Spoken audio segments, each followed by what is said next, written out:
How goes the family? Welcome back to Larry's Anything Goes. Happy Friday to everybody. And I want to send a special shout out.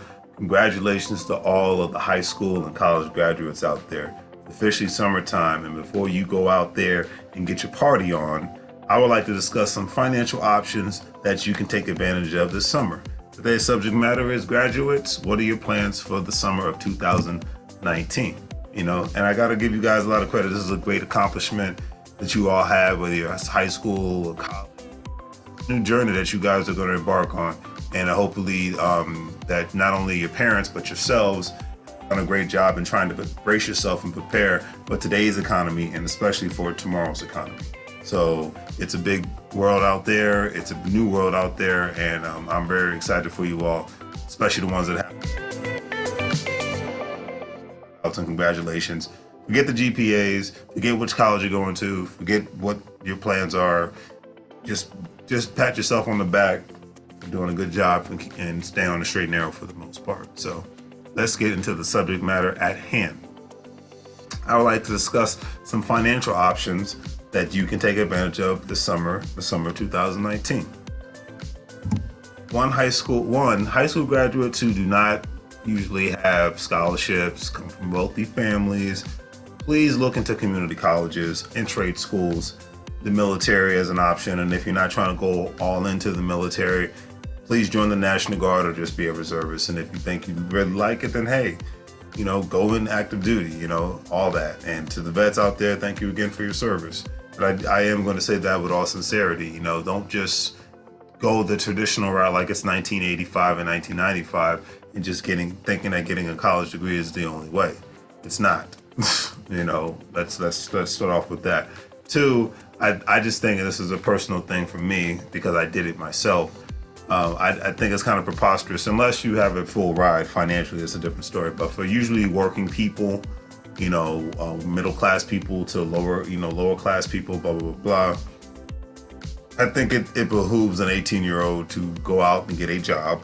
Or if they join the military, then they have a job and they're serving the country and they're getting good benefits. Go out, get a job, especially while they're still with their parents.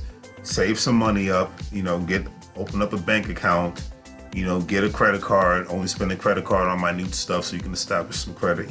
Just the small one, I call the 101 principles of money for working people. Then you can get into the other stuff later.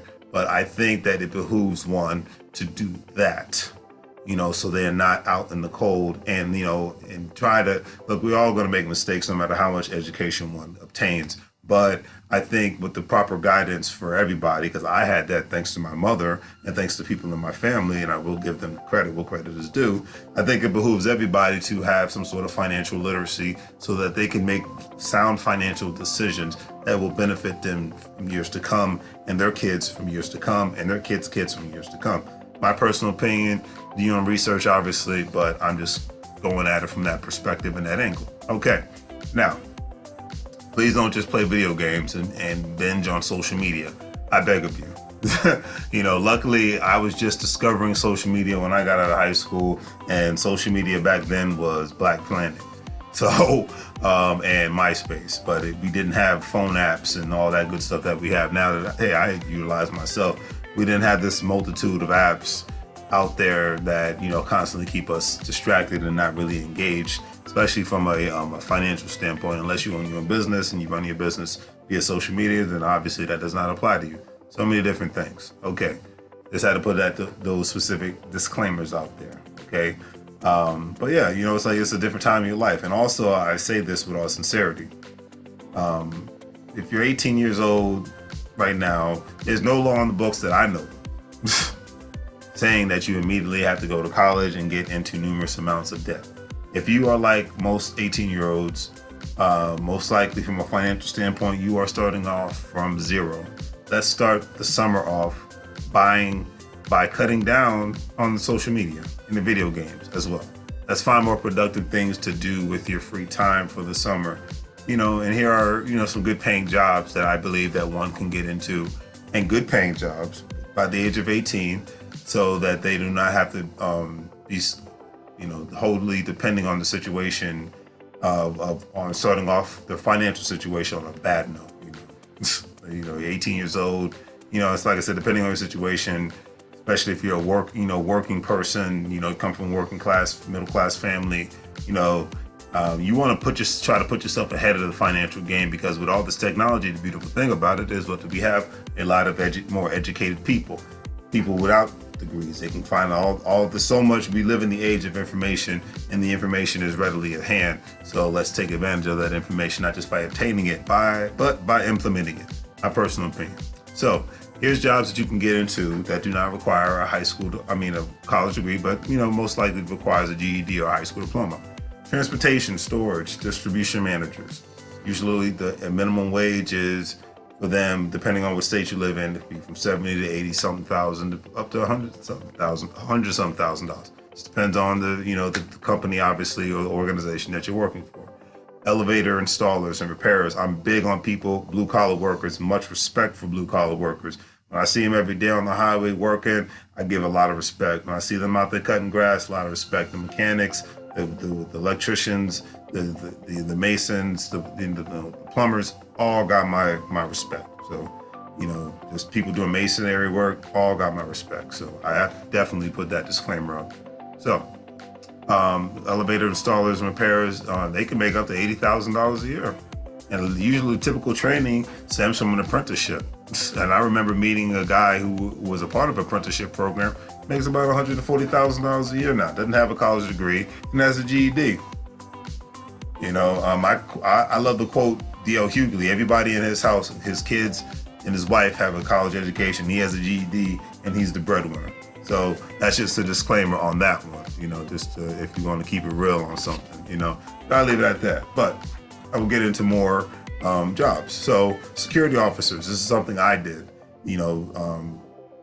Private detectives, criminal investigators, a police officer. Most of the time, these jobs do not require a college education, especially when it comes to being a security officer. There's nothing wrong with that. A buddy of mine, I know, has made a great living off of it, and he's doing very well in his life, especially since he's got an entrepreneurial spirit in him. So I leave it at that. But what is it? So security officers, a lot of times, depending on what state you live in, they can start off making between $30,000, $45,000, and a lot of times, if you get enough training and education and experience, and I'm talking about on-the-job training, you can make up to $77,000 to $85,000 as a security officer. But that's you happen to have that drive and ambition to want to succeed and to want to get paid more. A lot of people I know, they are security officers full time and they go to school part time. Especially as long as especially if you're at a post that's not really busy, you have the opportunity sometimes to actually do some homework while you're at work, do some studying at least while you're at work, and when you go home, then type up your analysis and your papers or whatever you have to do, or take your tests, etc., and so forth. So a lot of times, starting off as a security guard, you can get the experience, and then you can a lot of times you can get access to good benefits too, medical benefits. So I know probably at 18 years old, you could probably care less about that, but it's just one thing that eventually it will become important to you, whether you believe it or not.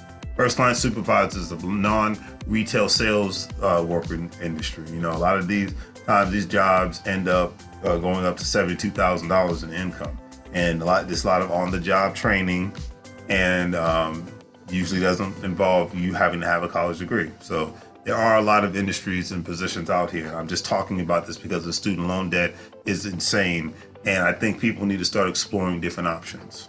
That's just my personal opinion. Transportation inspectors, the median annual wage, the salary starts at $60,000 to $70,000 and go up to almost $100,000. Especially when you're like a certified inspector when it comes to trains, when it comes to any sort of automobiles, whether it be cars, buses. These are things that aren't going away with all the automation that's going on. You're still going to need people to inspect these specific things, items, to ensure the safety of the passengers who are getting on these vehicles, on these airplanes.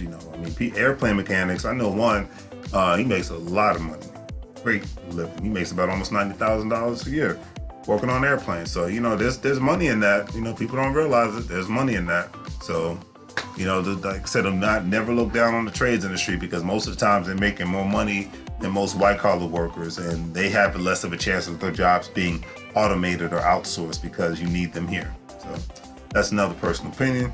postmasters and mail distributors, mail and superintendents. When it comes to mail, one thing we know is not going away, even with all the quote unquote drones supposedly coming. People getting packages delivered to them is quadrupled within the last 10 years. Whether it's Amazon, whether it's Walmart, whether it's Target, whether it's any retailer, places like UPS, FedEx are delivering. The post office, U.S. Post Office is delivering.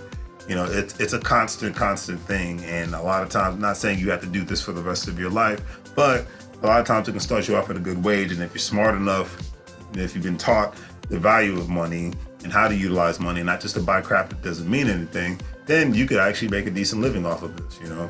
It's just something to look into. And a lot of times the salary can stem from $50,000 to $70,000 to $80,000. All encompassing, obviously, depending on which agency you're working for, company, state you live in, cost of living standards, everything's different depending on where you live at. So I leave it at that. So get into the media and communications equipment workers. Now, I've seen people like this at work, from weddings, different venues, parties, bar mitzvahs, funerals, graduation parties, since we're talking about graduations, excuse me. A little thirsty. A lot of graduation parties. They're setting up the DJs. They're ensuring that the audio and equipment is ready if there's a live band. When it comes to the media side of the house, a lot of times they're doing a lot of marketing for different companies, or contractors do marketing for different companies. There's just so many different things, and a lot of times the actual wage goes once again to $60,000 to $70,000. So doesn't require degrees. It's a lot of short-term on-the-job training. I remember meeting a lot of people who did that kind of work, especially when it comes to audio-visual kind of work. And a lot of times it doesn't require a college degree. It's a lot of on-the-job training. So that's something to look into. And one thing I will say with sincerity, it's like I said, you look at these people, this is the jobs that they're doing. I call it blue collar. You work a job, you got my respect. That's just how I look at it. These are jobs that don't require, a college degree. So something to look into. I think it's more important for people to get established financially, so they don't have as many hardships. There's no law saying you have to go to school full time. I just don't. For those that are well-to-do, it's a different story. But for working people, it's a different story. That's another different story. And I think trying to establish yourself financially, so that you can support yourself, because it's better for a lot, I'm not going to say all, but it's better for most to be able to have money in their bank account, have somewhat of a 401k plan, some stocks and bonds, before they actually venture out from mommy and daddy's home. That's my personal opinion. If you're in the military, it's different. As long as you do right by the military is going to do right by you. Everybody tells me that, so that's what I'm going by those who have served. And I leave it at that. Now, these are great jobs. They do not require college degrees, but they require on-the-job training. Let's keep it real on that one. Which at times is the best kind of training, in my personal opinion. If, like me, at the age of 18, you're starting out with zero when it comes to money. And there's nothing wrong with starting off at zero. I had a lot of, thanks to my mom and thanks to members of my family, I had a lot of people and educate me on the uses of money and how to utilize them and not spend it on a bunch of crap. It wasn't until like years later I started to have a lot more fun with my money when I know how to utilize it in a better way. I look at it like that. So, it's like maybe getting this kind of job and real life experience can be more beneficial to you. I think so, but hey, everybody's different.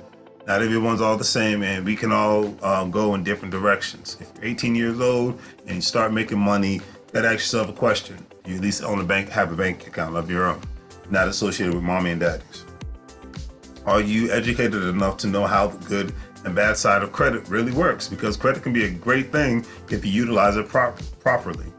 I utilize it tremendously when it comes to real estate and when it comes to even having fun sometimes, but I wrap it around my businesses so that therefore it turns into a tax write-off. For example, I'm going to Los Angeles in a couple of months. That's going to be fun / business for me. So I can write that whole trip off as a business expense. That's, so that's the power of having your own company. That's the beauty of having your own company. Even when you're having fun, it's all tax deductible. Gotta love it, right? Okay.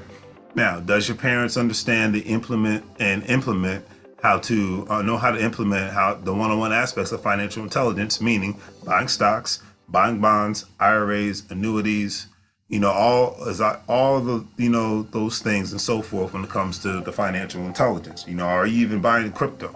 It's like, what are you doing with your money outside of just spending it on the necessities and spending it on the other crap that that you want but doesn't really add any specific value to your life? Those are the questions I would, as an 18-year-old, I would ask myself, and even as a 21-year-old, I would ask myself, 22-year-old. I even ask myself that question to this day, and I'm 36 years old. So let's just keep it real. One in particular, and then the thing is, last but not least, are you thinking about opening a bank account with your local community bank? My favorite is One United. That's who I use. They are a community bank, and they mostly based out of, they have a little shop in every state, but they're mostly based off of certain aspects of the East Coast, and obviously my favorite city, Los Angeles, California. So, and I learned about them through the Breakfast Club, so I thank you, Breakfast Club, for all the great information. You guys are awesome. Watch you every day. Speaking of the Breakfast Club, Charlamagne the God said something on the Breakfast Club the other day about education, and I definitely agree. Even though he's only a high school graduate, he's a very smart man, and he had a lot to say, and I was like, you know what, you were spot on with this one, sir. So he said, and I quote, "There's education and there's certification." Now, what is education? Education deals with life, reading, applying different concepts, writing, collaborating, and constantly learning from a quote unquote orthodox and unorthodox standpoint. That's what education is, period. Certification deals with getting a degree, getting a certified trade in specific fields. Like a lot of people, great example, that are in the military that don't have a college degree have way more education than a lot of people with a master's degree because of their experiences and because of the training that they go through. So that's a great way to put it. I always like to put that ditty in there because I've met some very intelligent people from both sides of the tracks that just went to college and got a job, for those who went to the military, eventually got their college degree, but they were dusting circles around a lot of the professors that they had to deal with on a regular basis. So it's all encompassing, in my personal opinion. So to my college graduates and soon to be graduates, please constantly evolve your financial intelligence journey, because when you obtain money, then you can make better decisions than the previous generations, even talking about myself. Also, please look into these specific career fields.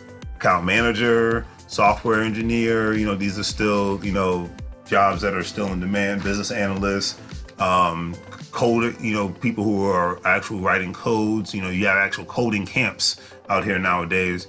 Customer service reps, business analysts, and administrative assistants, recruiters, account managers, the whole nine. That's, consultants, investment banking analysts, graphics designers, staff accountant, the whole nine. But definitely in the IT realm, that's because with automation continuously growing, cybersecurity, these are things that are, engineering, these are data analysts, data managers, these are things that are constantly evolving, so I would definitely look into more of those fields. And then and I'm going to throw this one, I never talk about it. If you're not sure what you want to do, go working for a federal government agency, state government agency, or local government agency. You have a good chance to get decent pay. You have a great chance of getting access to training, and you have a great chance of getting great access to benefits. Like I said, it might not be important to you now, but it will be later. And there's no law saying, like back in the day, that you have to remain a government employee. So I just want to throw those ditties out there, and remember, always remember this: you can't get fired if you own the company. So if you don't want to own a full company by yourself, at least own a piece of a company. That's my graduates. The ball's in your court. Get it done. Get it in. And at the end, don't commit a sin. All right. If you guys enjoy it, please check out my online store. Please share. Please like. And hey, have a great weekend. Enjoy life, no matter what anybody says. All right. Live the life you want to live, not the life everybody else wants you to live. As long as you're not hurting anybody and breaking any laws. All right. Take care.